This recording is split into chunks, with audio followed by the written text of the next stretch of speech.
So, eto nga guys, nakakatawa. Dahil itong si Sara Duterte, nag-organize ng dalawang rally sa Bacolod. And, ayun, hindi nga siya pinalad, no? Hindi siya pinasampa sa stage. Kasi nga, obviously, mulat yung mga Negrenses, no? Kung ano yung background ng mga Duterte.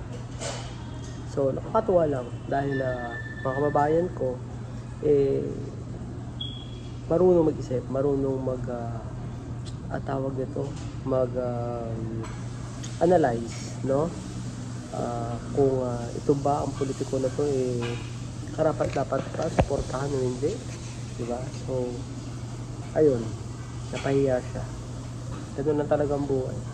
Kapag hindi mo inalagaan yung iyong reputasyon, credibility, kasi with Sara Duterte, talagang sobrang daming mga nangyayari, maraming gulo, maraming mga anomalya, di ba? So, imagine mo, public servant ka, tapos talagang isang kadamakmak yung anomalya na tinatapon sa'yo. Alam nyo, pag walang, sabi nga nila, pag walang apoy, walang usok. So, kaya meron niyang usok, o kaya meron niyang mga binabato sa kanyang mga allegations, kasi, di ba, merong pinagmumulan yan. So, kung ikaw, magaling kang, or talagang nire-research mo kung sino yung iboboto mo, itong mga ini-endorse niya, hindi talaga karapat-dapat. Kasi kung ano siya, ganun lang din ang mga ini-endorse niya. So, nakita mo naman, di ba?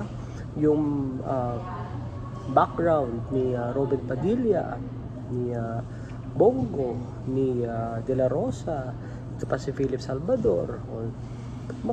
Ikumpara mo naman, no?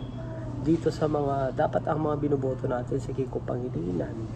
Tingnan mo yung si Kiko Pangilinan, 3 terms niya, ni hindi man lang nadawit sa anomalya, di ba? Sila ni Bam Aquino, ganon. So, kailangan po tayo, pumili po tayo kahit pa paano, inaaral po natin yung isang politiko, kung anong kanyang background, di ba? So, with Sara Duterte, yung nangyari sa Bacolod, karapat-dapat lang talaga sa kanya, no?